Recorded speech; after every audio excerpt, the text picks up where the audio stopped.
afternoon, everyone, and thank you for joining us today.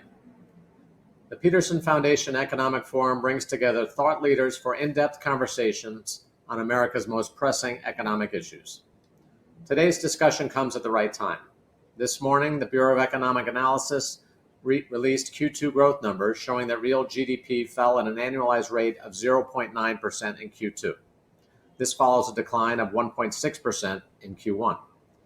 Yesterday, the Federal Reserve met and continued to tighten monetary policy, raising the federal funds rate by another 75 basis points. And the biggest news of all, of course, is yesterday's release of the Congressional Budget Office's 2022 long-term budget outlook. This report provides projections of federal spending, revenues, deficits, and debt for the next 30 years. This report has some interesting findings, including debt to GDP is projected to nearly double over 30 years, from nearly 100% this year to 185% in 2052. The annual deficit is projected to remain at or above $1 trillion every year for the projection period as the structural mismatch between spending and revenues grows. Interest payments will quadruple from 1.6% of GDP this year to 7.2% of GDP in 2052. Interest will become the fastest growing component of the budget. And lastly, CBO simulated a scenario where interest rates grow faster than their baseline. And under such scenario, debt to GDP would reach 235% in 2052. So to help us sort through all of these developments, we're very pleased to have CBO Director Phil Swagel with us this afternoon. So we all very much look forward to the discussion today. As a reminder, we will be taking questions from the audience later in the program. At any time, please submit questions using the icons at the bottom of your screen, and we will get to those later in the discussion. So Phil, you need no introduction to this group. You're the 10th director of the CBO, serving since 2019, and thank you so much for being with us on such a busy week. Michael, thanks so much. It's really a pleasure to be here with the foundation. Good. Well, we're glad to have you. I think this summer, for most people, the event of the summer was seeing Top Gun Maverick. But for the Peterson Foundation, it's the release of CBO's long-term budget outlook. We're very much looking forward to talking about this with you today. Can you just start us off today by giving us what you view as some of the most important takeaways and highlights from the report, please? Yes, absolutely. And thanks so much. And, the way I see it, it's important to understand clearly what we're facing as a nation. And that's that the fiscal trajectory remains daunting and becomes challenging over time. We have federal deficits projected to reach 11.1% of GDP at the end of our 30-year horizon, so in 2052, but over those next 30 years to average above 7.3% of GDP. That's more than double the average of the past half century. Rising deficits are driven in our projections, especially by higher interest costs. And so higher interest outlays are projected to rise from 1.6% of GDP this year in 2022 to more than double in the next 10 years, and then double again out to 7.2% of GDP in 2052. So if anyone was worried, well, the debt, even though the debt's high, the carrying cost of the debt is still low, well, the message is that that's not the case as we look forward, that the carrying cost of the debt is rising and could rise by even more. At the same time, primary deficits grow as well, from 2.3% of GDP this year out to 3.9% in 2052, and that reflects entitlement spending that's outpacing increased revenues. So the debt ratio, debt to GDP, reaches 98% at the end of this year. It's held down for a few years by the narrowing deficits and also by higher inflation. That high inflation means that the denominator of the debt ratio, nominal GDP, is larger. And so the debt appears to be smaller, but obviously that's not a happy thing. And then the debt ratio begins to rise again in 2024, hits a new high in 2031, above 107%. So that's above the place we were after World War II, and then reaches 185% of GDP in 2052. So we're on an unsustainable path. The fiscal trajectory requires action. Now it requires action over time to avoid the risks with slower growth, more interest payments that go to foreigners, the risk of a fiscal crisis, vulnerability to increased interest rates, and more. Now, this doesn't require action at this moment, right? Policymakers have the ability to undertake further action, But the challenge is there, and the trajectory is clear, and requires action over time. And the sooner the action is taken, the less painful, the less difficult will be the consequences of that action. Great, thank you so much. Let's start off with a topic that's on everyone's minds, which is inflation. As you know, the most recent data showed a 40-year high in inflation at 9.1% year over year. So can you explain how this period of high inflation has affected your projections, not only for interest costs, but other parts of the long-term outlook? Yeah. So inflation affects the federal budget in many ways. And in some sense, it affects every part of the federal budget. On the revenue side, well, we tax nominal tax bases. So we tax nominal income, whether it's wage income or business income, that's nominal. The tax system has some indexing. The brackets are indexed to inflation, but that happens with a lag. And of course, as people have higher incomes, they go into higher tax brackets with real income gains. So revenues are up. High inflation means that revenues are up, and revenues last year and so far this year are very strong. And so that's a positive. So inflation's good and good for revenue. Not good for the country, but good for revenue. It also means higher outlays. So the federal government purchases things. And so the price of things the federal government is purchasing, those are going up. And we purchase things directly or indirectly. So someone in a nursing home, for example, may well be subsidized by a federal government program such as Medicaid. And so the salaries of people working in a nursing home who do such important work, the federal government ultimately is on the hook for some of that as well. What's interesting is those two things roughly balance out, the additional spending and the additional revenue from high inflation. But what's additional on top of that are the interest costs. So with high inflation, interest rates tend to be higher. And that's the fiscal danger. So we have a pretty moderate interest rate path, and yet interest costs are rising very steadily and importantly over the 10-year and 30-year horizon. And so that is the fiscal danger, the carrying cost of the debt. So the fact that it's gradual in the rate means it's driven by the growth of the debt, and not the underlying balance. It is. Yeah. It's interesting. Over time it's half and half, because when the debt goes up, of course that means a bigger base on which we're paying interest. But then when the interest rate goes up, of course there's more debt over which the higher interest rate applies. And so we've done a number of simulations, holding one of the two constants, the debt share or the interest rate constant, and it works out to about 50-50. What's leading to our higher debt, whether it's the higher interest payments, rather, the higher debt and the higher interest rate is like 50-50. Okay, good. Can you tell us a little bit about how you look at interest over the long run? What are the factors that might drive rates higher and lower, and how do you all approach that issue in terms of the long-term outlook? Yeah, so we look at interest rates in both the short term and the long term. And of course, in the short term, we look heavily at what market participants are thinking and market determined interest rate measures. Over the long term, we have a economic model, a model of fundamentals. So it's driven by population, it's driven by growth, it's driven by our projections of productivity of the capital stock. It's also driven by demographic factors, the aging of the population and what that means for spending and saving. And then importantly, by foreigners' desire for dollar assets. And of course, the US has a privileged position in the global economy. We see that continuing, but that also is, of course, a risk for US interest rates if that position changes. So is it feasible that the growing debt to GDP level would have a downward effect on demand from foreigners? Is that a feedback loop that you guys incorporate? At some point, we don't have that even within our 30-year horizon. Well, I should say what we do have is higher debt translates into higher interest rates. And so that we have. And implicit in there is some change in foreigners' preferences. I mean, it's overall market participants requiring compensation for the added risk of the U.S. Yeah. We don't have a kind of Argentina-style fiscal crisis. Certainly not in 30-year at any horizon affecting the U.S. But of course, that's always out there, the possibility of it. We don't see that in the cards right now. Understood. Okay.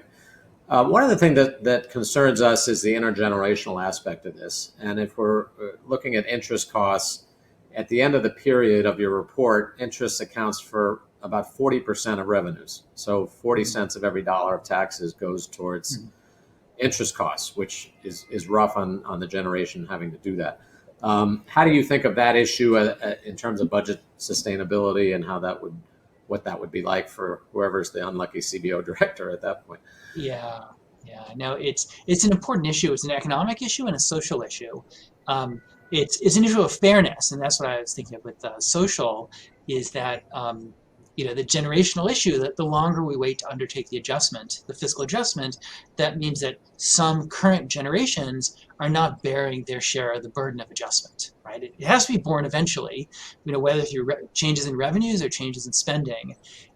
And waiting means some people don't shoulder their share of the burden. And of course, that says nothing about who within a generation. So one can say, as a society, we might want a progressive change in the fiscal trajectory, right? So people with higher incomes or higher lifetime incomes are the ones who face either higher taxes or lower benefits, lower entitlement benefits. If that's the case, then waiting means that high income households, some of them today are not facing their share of the burden. So that's the social one. I say the economic and fiscal implication is that, as you said, as interest spending takes up an increasing part of the budget, it just crowds out the policy choices that policymakers have. I mean, we're going to pay the interest. We're going to service our debt. Right? That's from Alexander Hamilton and the founding of the Republic.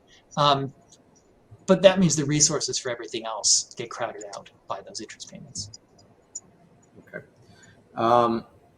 Let's talk about what to do about inflation. Obviously, a lot of that falls on monetary policy, but can you talk to us a little bit about the interaction of fiscal and monetary policy and how fiscal policy can be used in conjunction with monetary policy to have the best overall impact on inflation?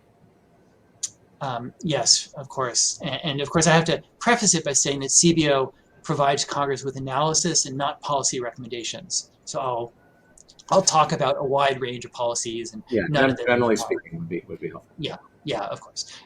So there is an impact of fiscal policy on inflation, and we've seen that over the past year. Now, of course, it's both demand and supply. So fiscal policy spurred demand and spurred spending, and we see that continuing today, that even as real disposable income has been declining, consumer spending has been sustained by the accumulated savings that households built up over the pandemic, including from transfers.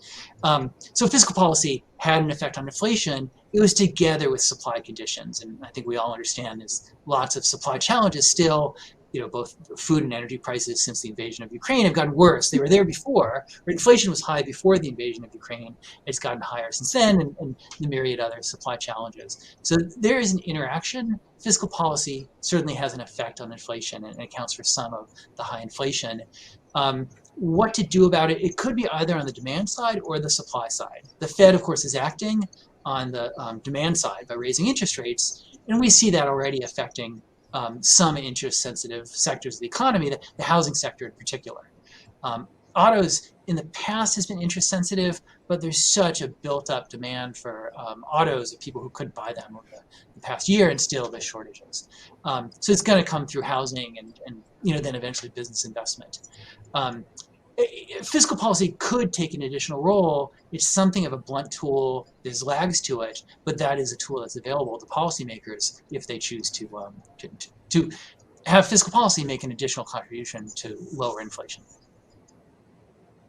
Okay, thanks.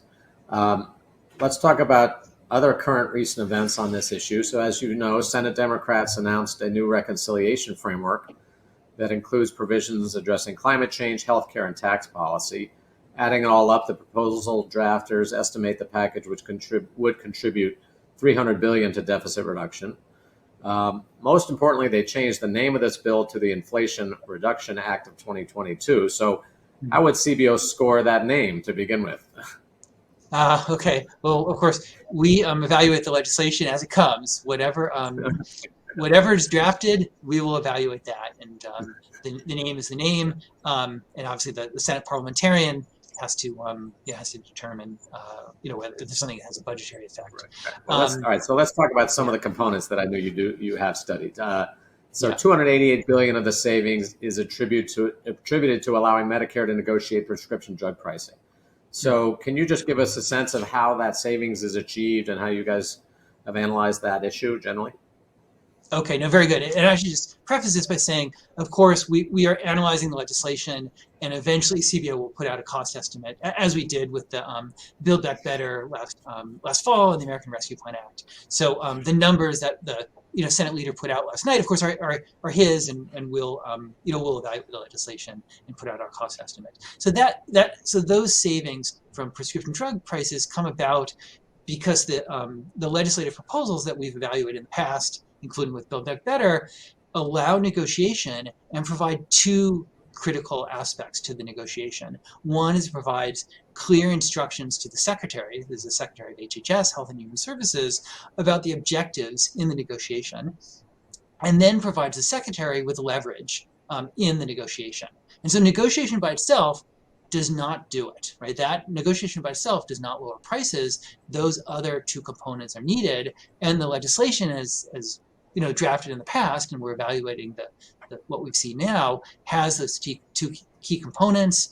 An important aspect is that most of the budgetary savings come from drugs that either exist already or are pretty far along in the pipeline. Now, of course, we look at things in a 10-year window, so that's most drugs, right? It takes a long time for a drug to be developed and proven to be safe and so on. So it's not surprising that most of the savings are there, but that's an important thing to keep in mind. Lower drug prices means lower insurance premiums, such as for Medicare Part D. The federal government is on the hook for much of that, and so that's the budgetary savings. Okay. Another piece of it is IRS enforcement provisions. The drafters estimate 124 billion, again, their numbers on that. Can you just discuss, I mean, this seems to me to be a difficult number to estimate. Some in the media and elsewhere are talking about it being much higher than that. I understand you can't be specific right now, but how do you assess that type of provision in terms of potential savings? Okay, yeah, no, you're right. It's a difficult one because it depends on the actions the IRS would take with the additional resources. And the first step is just the division of those resources between customer service and the kind of audit and going after people. And that division, of course, is important. And one can imagine, both of those activities, you can imagine the IRS wanting to do more of. The customer service is important. It doesn't have as big a revenue impact as all the other things. So just for us, we need to understand that division. And then what we do is we look at what the IRS is doing now and say, okay, if there are additional resources, what additional revenue would result, from different aspects of the IRS's work. And that could be just, more audits. It could be, more of the lawsuits that are later down the, sort of later in the process. And so we look at each of those activities and we have a factor of how much additional revenue is there on the margin. And then we look at the amount of additional resources that are being given, and there's diminishing returns to scale. That the more you put into something, you get more revenue out of it, but at a diminishing rate. And then the last piece of it is, well, what's the pace at which the IRS could expand these activities? Right? And of course, the service would need to hire people who are able to interact with with sophisticated counterparties, whether businesses or families.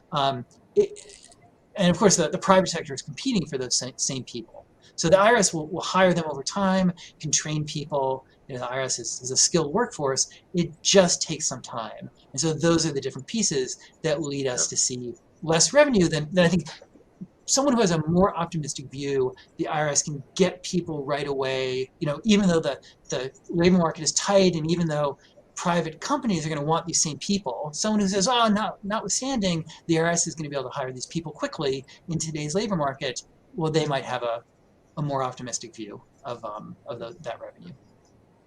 Okay. And then lastly on this, before we move to the economy, 369 billion of new spending, or 85% of the total package, is on energy security and climate change. So I know CBO is doing a lot of work and kind of new work in the climate area. So tell us a little bit about what you're doing in climate that might touch on some of the issues addressed in this new package. Okay, no, very good. And of course, we're still analyzing the package. The legislation was released last night. But we have a lot of work in climate. I'll tick through some of it, and you see the trajectory.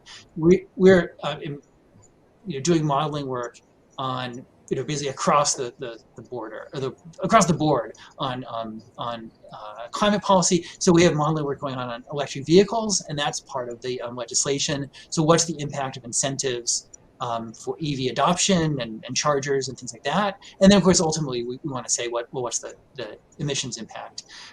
We're looking at the power sector. So of course electricity generation is a big piece of a climate agenda, and that's the president's climate agenda focuses on that. And so we're modeling changes in that sector. And then we have a modeling effort at the big picture of domestic and global emissions. It's ultimately a global problem.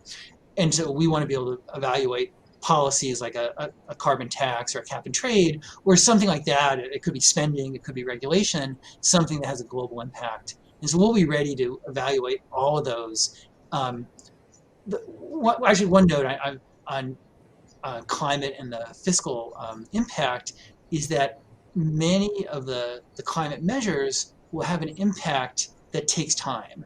So if there's investments in some new technology or subsidies, that might pay off. We have to look at what it is to see will it pay off, or maybe we won't know. But the gains, the improvements in terms of emissions tend to take time. And so for the budgetary perspective, it might be that any improvements fall outside the 10-year budget window. Then we will provide policymakers with information about them as best we can. But for budgetary purposes, they might not show up within the four corners of a cost estimate. Okay, interesting. Let's talk about the economy. As I said earlier, this morning's report showed that real GDP fell at an annualized rate of 0.9%. How would you describe the state of the economy? There's lots of interesting things going on in all directions. Give us some of your general views on how you see the current state of affairs economically. Well, I mean, today's data, of course, we're not positive. They had GDP growth negative, and inflation, as measured by the in the GDP data, as high, and especially food and energy prices driving broad inflation to be quite high. The core inflation is lower. On the other hand, there are some special factors that what's going on with inventories is driving the negative growth. It looks like household spending is still hanging in there, and again supported by by the accumulated wealth.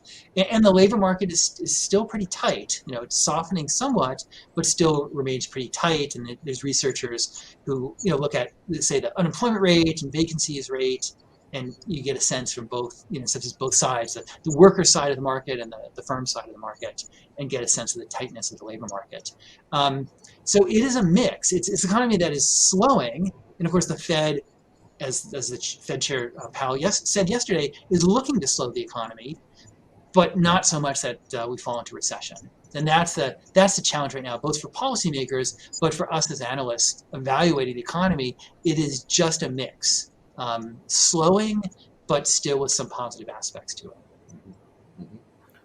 And tell us a little bit more about the interaction between the economy and its health and our fiscal outlook, and how those interrelate over 10 or 30 years. Yeah, it's a complicated interaction because policy action is needed, and that's the message of the LTBO that we started with. It doesn't have to be this year, it doesn't have to be next year, but over the next several decades, action is needed, whether on the revenue side or the spending side.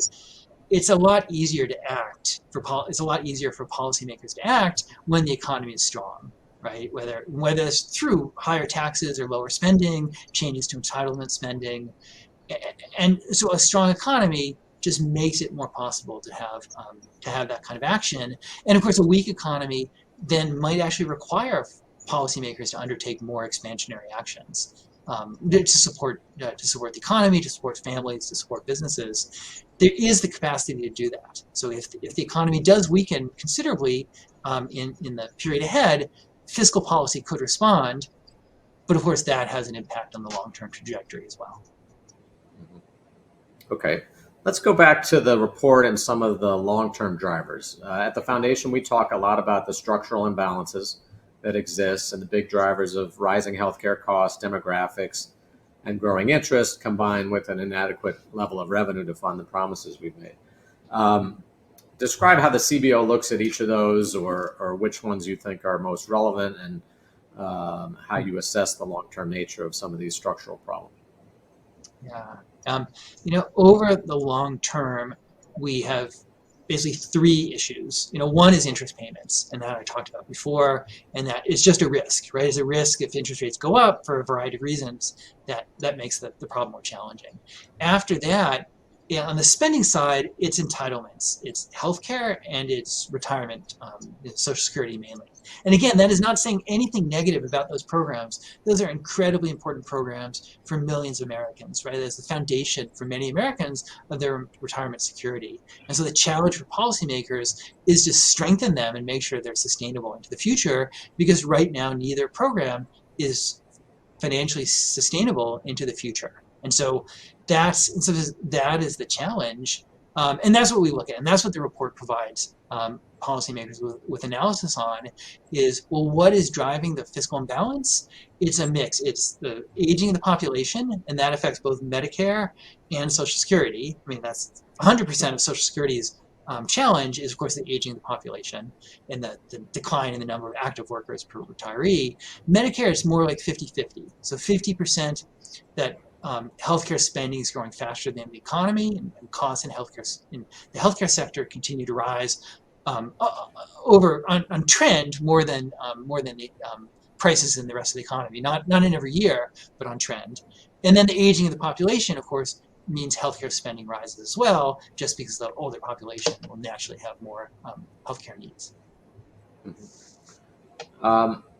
As we're here still in this pandemic, can you describe how the pandemic has affected our fiscal outlook vis-a-vis these structural factors or otherwise?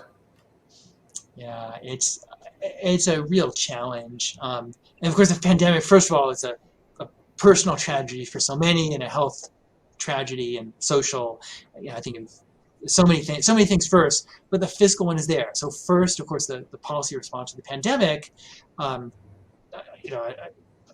can say it was needed. Obviously I'm not going to judge each program that was enacted, but of course, as a nation, we responded. We needed to respond, and we did. That had a cost, and it was a cost worth bearing. I think policymakers would say, most of the programs that were enacted in 2020 were all enacted on a bipartisan basis. Our deficits were wide as a result, and our debt to GDP rose as a result. So that increased the challenge. Again, it was necessary, but it meant a greater challenge later on. And then at the same time, yesterday, as we released the long-term budget outlook, we also put out a demographic outlook. And that also has the effects of the pandemic. So mortality increased. Of course, again, tragically, of course, mortality increased. And that means, an economy has fewer workers, fewer people, and so that has an economic impact. There's still about 2 million people who are missing from the economy as compared to the pre-pandemic trajectory. So it's mortality increased, we had fertility declined, and of course that also feeds into the economy in the future. And immigration was down as well, both for policy reasons and also just because embassies overseas were closed. And so just the processing of immigration was down, and that continues today. So and all of those have a fiscal, an economic and fiscal impact. So we're going to be living with the impacts of the pandemic into the future. Okay, let's come back to Social Security, which you just mentioned. Both you and the trustees note that the OASI trust fund will be depleted over the next 12 years. Mm-hmm. Can you just talk about Social Security's place in the budget and how that affects your outlook and how you deal with the insolvency questions that come up during the period? Yeah. So Social Security, we have the OASI trust funds. This is the retirement part of Social Security, not disability, as going through 2033. Actually, the combined is also through 2033 because the disability trust fund is pretty small in comparison. So it's not an immediate challenge, but it's at the end of the 10-year budget window, is one that moves slowly just because it's driven so heavily by demographic factors. So Social Security spending will rise over time by it's something like roughly a percentage point of GDP.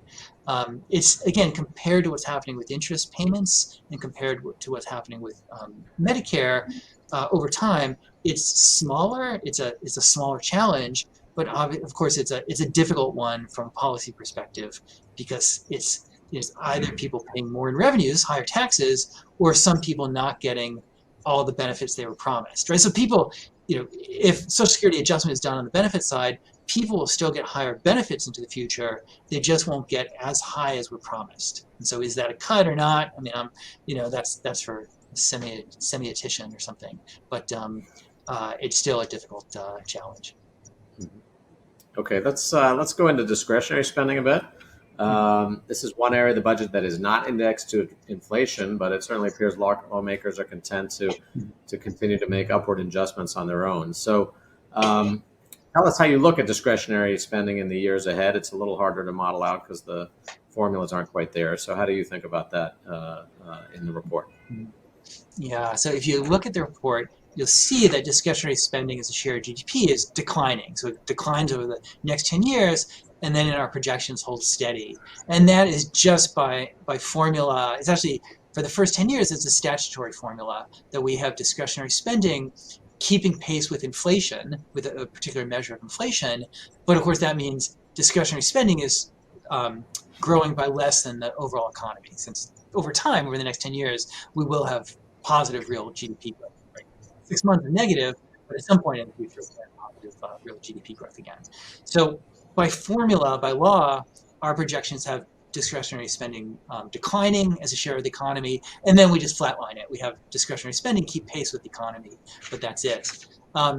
That's under current law, and that we don't know what a future Congress will do, and if a future Congress sees additional challenges, and of course on the national security side, one can look around the world and see important challenges from Russia, from China, from other places. It could be that future policymakers decide that we need more security spending, and that would be, in some sense, upside risk on the fiscal side. Now, again, there's no judgment from CBO. Is that the right thing? Is the wrong thing? Is it needed? It's purely what does it cost? And in terms of defense spending in particular, obviously lots of things going on geopolitically right now. Do you factor in some of those types of risks and trends in your analysis? We don't. We do a lot of work on the national security side. And so we look at the budgetary implications of national security issues. For example, the Navy operates repair yards, depots, and we compare the costs involved with those to private sector costs. As an example, or the availability of Air Force planes has been declining over time, and so we've gone through and looked carefully at each different airframe, each different model, and why is that? It's just some of them are older. It just both newer airplanes and older airplanes are more difficult. There's a sweet spot when it's neither brand new or super old. So we do lots of work on that. We do not try to say what will the future Congress decide the nation needs in national security spending. It's sort of past the edge of what we do. Okay. We have a few questions from the audience. So one of which is asking about CBO's projections and its accuracy. So it says, if you look back 10, 20, or 30 years, how accurate have CBO's projections been? And do your models consider the comparisons between the early projections and the actual results? So how do you assess that? Okay, yeah, no, it's a great question, and we do that. We go back and look at our spending projections, our revenue projections, and our economic projections.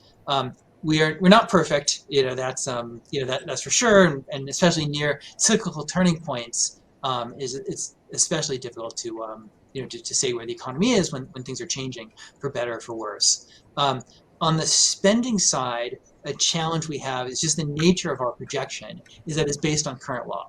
So if we just say, look, here's what current law will do, and then over the subsequent period, there will be additional spending.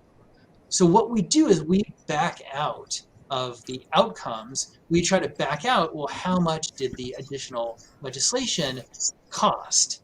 And then say, okay, how does that adjusted measure of spending, what was spent minus the cost of the new spending since our last projection, and we try to make those comparisons. We do pretty well. We do basically as well as or better than in some cases other forecasters. That's on the fiscal side. We compare ourselves to the private sector, to the administration, and our website has a whole section on transparency that goes into detail on that. Actually, let me just mention one more thing, which is the really hard part is the economy right now. And we kind of touched on that before, talking about recession and things like that. It's just a mix. Now, inflation is high, and our inflation projections that we made at the beginning of March were too low. And especially on food and energy prices, we saw the first week or so of the invasion of Ukraine, but we by far did not get all the impact of that. And so that that's something we're going to have to look at in the future, is what's happening with inflation. The next time we update our budget, we will update our economic projections, and we'll be looking at that carefully. Okay, well, while you're on that, another question is about inflation around the world. This is a global phenomenon right now. Other countries are taking their own measures to address inflation. How do you look at U.S. inflation in that context, or policy choices in that context? And do the actions of others around the world impact how CBO views inflation going forward? Yeah, absolutely. And so I'll answer in two ways. One is that inflation, as you said, is a global phenomenon. Inflation was high in the U.S. before the invasion of Ukraine. So that affected, global food prices, global energy prices, and especially in Europe, we see, some of the decisions European governments have made over the past few years seem to be setting them up for especially difficult impacts in terms of their industrial production and inflation. Fortunately, we don't have that, right? Our energy sector seems to be in much better shape. So we are affected by it, but we're going to have a different impact. So we definitely did track that. We also track what's the impact on foreign countries, because what's happening in the rest of the world affects the U.S. economy and therefore affects the U.S. fiscal situation. So growth, stronger weak growth overseas affects our exports, affects our economy, affects incomes, affects revenues. But then stronger weak growth or high inflation, or low inflation and interest rates overseas affects demand for dollar assets. And so when, and this is when the rest of the world is having a problem, that probably increases demand for dollar assets. It makes the U.S. look pretty good, and that will tend to keep the dollar strong and hold down U.S. inflation. Okay, we have one more question about debt accumulated for consumption versus investment. So how do you quantify that? How do you look at those two dynamics of essentially what the use of proceeds is from additional borrowing? No, it is a great question. I was just thinking on the previous question about the international, there's probably some really long German word for everything I said, but I couldn't come up with it. Despite we'll research that for you. Yeah, my high school and college German did not kick in. The investment and consumption, it is something that we look at. Sort of the quick answer is that all dollars are green, and so we track the deficit. We don't track what why is it deficit? Is it for spending? Is it for tax cuts or investment or current spending, whatever. On the other hand, we know that different activities have different economic payoffs and therefore fiscal implications.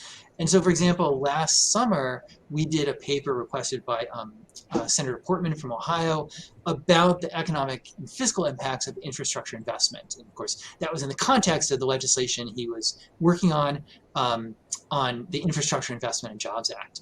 And infrastructure investment spending on roads and bridges has positive effects on productivity, on growth, and therefore on the fiscal situation. It doesn't, spending doesn't pay for itself, in the same way that tax cuts don't pay for themselves, but there is a positive impact. And so, and we quantify that, that's on our website. And so investment activity is different. And investment, I mean, investment by the economic definition. In some sense, for some people, investment is a synonym for spending that they like.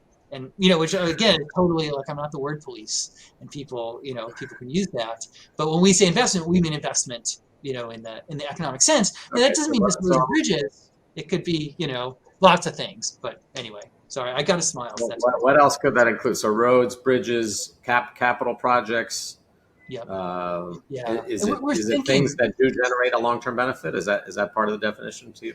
That's right. But we're thinking broadly. So we're thinking about investments in children. So when the government provides, say there's lots of different things, education or healthcare that benefits children, and there's really interesting evidence about providing, say healthcare to the expectant mothers, so in substance to children in utero, has long-lasting impacts that improves the trajectory of those children in lots of different ways. And it falls outside the 10-year budget window, but we are looking about how to provide policymakers with with information on that, on the economic impacts and on the fiscal impacts, within the budget window and outside the budget window. And so it's something we're looking at. It's important to policymakers, and therefore we at CBO want to be working on it.